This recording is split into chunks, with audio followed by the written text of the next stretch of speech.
کرتا ہوں آپ تمام حضرات خیریت سے ہوں گے۔ یہ اس کہانی کی چوتھی قسط ہے۔ اگر اس سے پہلے کی 3 قسطیں آپ نے نہیں سنی تو ان کا لنک ڈسکرپشن باکس میں ہے۔ آپ سے گزارش ہے کہ آپ پہلے وہ سن لیں پھر اسے سنیں۔ کہانی شروع ہوتی ہے۔ آج عرشی کو طاق دنیا ہوئے 6 مہینے بیت چکے تھے۔ اس کا کھانا اس کے کمرے میں پہنچا دیا جاتا تھا۔ عرشی کا سبق ختم ہو چکا تھا۔ اسے نظر آنے والے خواب بھی اب بند ہو چکے تھے۔ آخری خواب میں اس نے مائی بختو کو دیکھا تھا جو مسکرا کر اسے شفقت سے دیکھ رہی تھی اور کہہ رہی تھی، شکر الحمدللہ تم نے سارا سبق مکمل کر لیا۔ تم اب اس قابل ہو چکی ہو کہ اس سے لڑ سکو۔ جاؤ جاؤ بیٹا، ڈرو مت، خدا تمہارا ساتھ دے گا اور میری دعائیں بھی تمہارے ساتھ ہیں۔ عرشی کا دل آج اتنے عرصے کے بعد پھر نوید سے ملنے کا کرا۔ وہ اپنے کمرے سے نکلی اور اپنی ماں کے کمرے کی طرف بڑھ گئی۔ امی، آج میرا دل کہیں جانے کو کر رہا ہے، کیوں نہ آنٹی لوگوں کے گھر چلیں؟ کیوں نہیں بیٹا، ضرور، میں تو دل سے چاہتی تھی کہ تم اس کوٹری سے باہر نکلو، امی نے اس کے کمرے کی طرف اشارہ کرتے ہوئے کہا۔ اچھا امی، میں تیار ہو جاؤں، اور عرشی اپنے کمرے میں آ کر تیار ہونے لگی۔ ٹھیک شام کے 6 بجے وہ لوگ نوید کے گھر پہنچے۔ سب ان سے مل کر بہت خوش ہوئے، لیکن عرشی کی نظریں جسے تلاش کر رہی تھیں وہ اسے کہیں بھی نظر نہ آیا۔ آنٹی، وہ نوید کہاں ہے؟ عرشی نے دانشتہ انداز میں پوچھا۔ بیٹا، وہ اپنے کمرے میں ہی رہتا ہے، سارا دن وہیں قید رہتا ہے، ہم تو بہت پریشان ہو چکے ہیں اس کی وجہ سے، تم ذرا جا کر اسے بلاؤ، آنٹی نے کہا۔ جی اچھا، اور عرشی اٹھ کر کھڑی ہو گئی۔ نوید کے کمرے کی لائٹ آف تھی۔ عرشی نے دروازے پر ہاتھ رکھا ہی تھا کہ اس کے کان میں مائی بختو کی آواز آئی۔ پہلے دن کا سبق 3 بار پڑھ کر خود پر پھونک لو، پھر اندر جانا۔ اور عرشی نے جلدی جلدی وہی کھڑے ہو کر پہلے دن کے سبق، جس میں سورۃ النساء اور سورۃ الفلق شامل تھیں، 3 مرتبہ پڑھ کر اپنے اوپر پھونکا اور اللہ کا نام لے کر اندر داخل ہو گئی۔ اندر لال رنگ کا 0 واٹ بلب جل رہا تھا جس نے ماحول کو کافی ہیبت ناک بنا رکھا تھا۔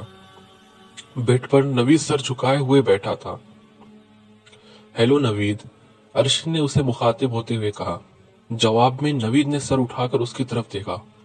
اف خدایا، نوید کا چہرہ اس قدر خوفناک ہو گیا تھا کہ عرشی کانپ کر رہ گئی۔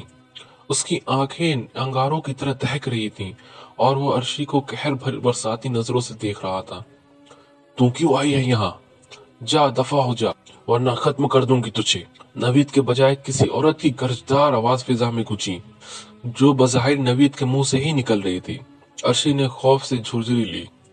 کون ہو تم؟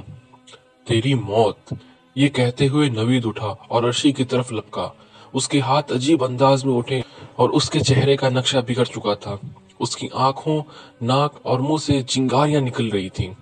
اس سے پہلے کہ وہ عرشی کے قریب پہنچتا، عرشی کے گرد سبز رنگ کا حصار قائم ہو گیا جس سے ٹکراتے ہوئے نوید کے منہ سے زوردار چیخیں خارج ہونے لگی۔ وہ تکلیف اور اذیت سے کراہنے لگا۔ عرشی کی زبان سے خود بخود دوسرا سبق ادا ہونے لگا۔ وہ جوں جوں سبق پڑھتی گئی، فضا میں نوید کی چیخیں گونجتی رہیں۔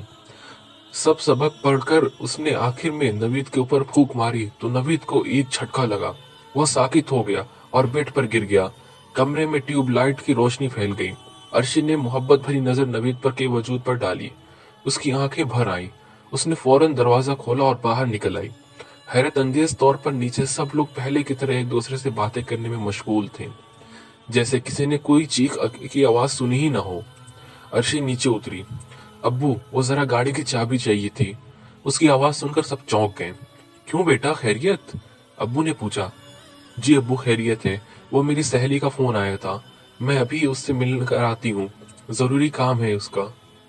بیٹا اس وقت؟ کل چلی جانا۔ نہیں ابو، ابھی ضروری ہے، پلیز، عرشی نے ضد کی۔ اچھا لو، لیکن جلدی آنا۔ اور عرشی چابی لے کر باہر چلی گئی جبکہ وہ لوگ دوبارہ باتیں کرنے میں مشغول ہو گئے۔ عرشی گاڑی تیزی سے چلا رہی تھی، اسے فوراً گاؤں پہنچنا تھا۔ اس وقت رات کا 8 بج رہا تھا، سردیوں کا موسم تھا، اس لیے سڑکیں ویران اور ہر طرف گہری خاموشی اور سناٹے کا راز تھا۔ لیکن عرشی کو ذرہ برابر بھی ڈر محسوس نہ ہو رہا تھا کیونکہ وہ لگاتار کلام الہی پڑھتے جا رہی تھی۔ उसकी पेशानी पर पसीने के कतरे नुमायां हो रहे थे। उसे गांव पहुंचने की जल्दी थी। वह बार बार गाड़ी में नस्ब घड़ी पर नजर डालती। उसे फिक्र इस बात की थी कि कहीं उससे पहुंचने में देर न हो जाए।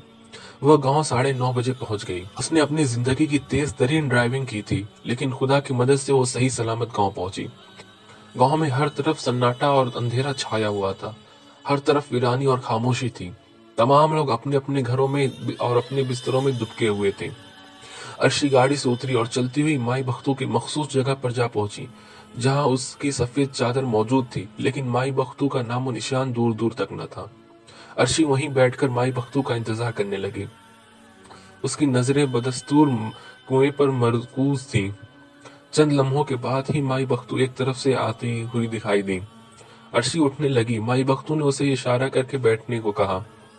उसने सफेद लिबास जेबतन कर रखा था, जिससे मशहूर कुन खुशबू उभर रही थी। उसके चेहरे पर हद दर्जा इत्मीनान और सुकून था। वह एक दिल फरेब मुस्कुराहट के साथ अर्शी को देख रही थी। माई बख्तू के हाथ में वही मखसूस तस्बीह थी। वह आराम से चलती हुई आई और अपनी मखसूस जगह पर बैठ गई। शाबाश बेटा, तुमने पहला इम्तिहान पास कर लिया। अब जाओ और उसको खत्म कर दो। उन्होंने कुएं की तरफ इशारा करते हुए बोला। अर्शी उठी और कुएं के करीब जाकर जमीन पर बैठ गई। उसके और कुएं के दरमियान 10 कदम का फासला था। बरगद का दरख्त अपनी जगह खड़ा लहरा रहा था। रात के उस पहर यह मंजर इंतहाई रूह फर्शा था, लेकिन अर्शी इश्क के नशे में डूबी हुई थी। उसे किसी चीज की परवाह नहीं थी। उसने मुंह में कुछ पढ़ा और कुएं और दरख्त पर फूंक दिया। अचानक तेज हवाएं चलने लगी, फिर हर तरफ मिट्टी उड़ने लगी। देखते ही देखते बरगद का दरख्त और कुआं उस गर्द के बादल की लपेट में आ गए। धुआं छटा तो एक इंतहाई खूबसूरत लड़की दरख्त के तने से टेक लगाई खड़ी अर्शी को गजबनाक अंदाज में घूर रही थी। क्या चाहती है तू? क्यों तंग कर रही है मुझे? उसकी गर्जदार आवाज फिजा में गूंजी, जो बिल्कुल उस आवाज जैसी थी जो अर्शी ने नवीद के मुंह से सुनी थी। नवीद की जान छोड़ दी, अर्शी ने इत्मीनान से कहा। क्यों छोड़ दूं उसे? तू है कौन उसकी? सुन ले लड़की, गौर से सुन। तुझे मेरी ताकत का अंदाज नहीं है। अपनी जान अजीज है तो यहाँ से चली जाओ, वरना तुझे खत्म कर दूंगी। नवीद के लिए एक बार तो क्या, 100 बार खत्म होने के लिए तैयार हूं, लेकिन तुझे उसे छोड़ना होगा। वो लड़की हंसते हुए कही। आग और मिट्टी का कोई मुकाबला नहीं है।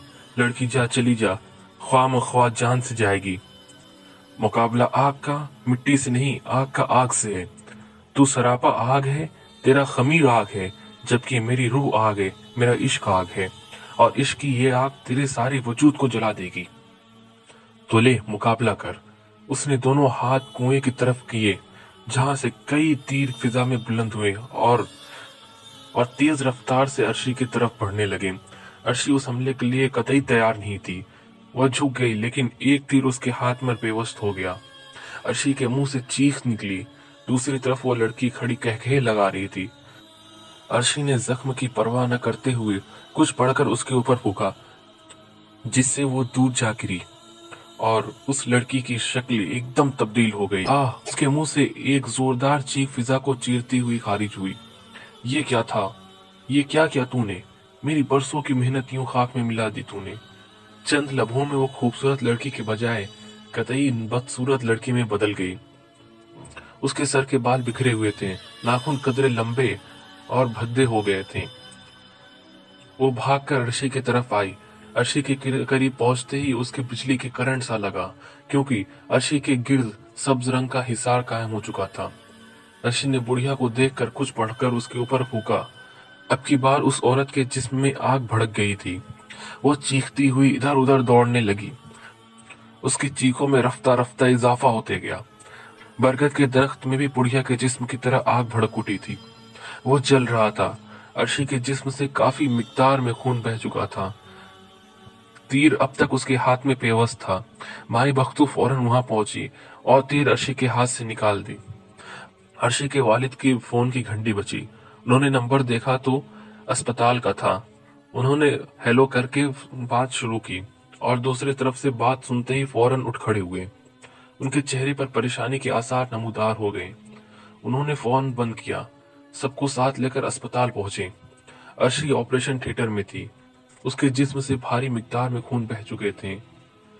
3 बोतल खून की चढ़ाई गई उसे। डॉक्टर साहब, अर्शी कैसी है? शुक्र है ऑपरेशन कामयाब हुआ, अर्शी अब बिल्कुल ठीक है। डॉक्टर साहब, वो ठीक तो हो जाएगी? जी जी बिल्कुल, अल्लाह का शुक्र है। अगर वो वक्त पर अस्पताल नहीं पहुंचती तो उसकी जान न बचा सकते। डॉक्टर साहब, उसे यहाँ कौन लाया था? दरअसल हमें 10 बजे एक कॉल आई और किसी नामामूली हस्ती ने हादसे की खबर दी। तब साथ वाले गांव में जाकर उन्हें लाया गया। गांव में? अर्शी के वालिद ने हैरत से पूछा। जी हाँ, डॉक्टर ने जी हाँ, जवाब देते हुए डॉक्टर चले गए, जबकि अर्शी के वालिद सोचते ही रह गए। नवीद सोकर उठा तो उसे आज ऐसा लगा जैसे गहरी नींद से जागा हो। वह खुद को बहुत हसास और बशाश और हल्का फुल्का महसूस कर रहा था। घर में किसी को न पाकर उसे तशवीश हुई। उसने अपने वालिद के नंबर पर कॉल लगाया और सारी सूरत हाल का इल्म हो गया। वह चंद लम्हों के बाद अस्पताल पहुंच गया। अर्शी को होश आया तो सबसे पहले उसकी नजर अपने माँ बाप के चेहरे पर पड़ी। अम्मी, मैं कहाँ हूँ? सब उसकी तरफ मुतवज्जे हो गए और खुदा का शुक्र अदा करने लगे।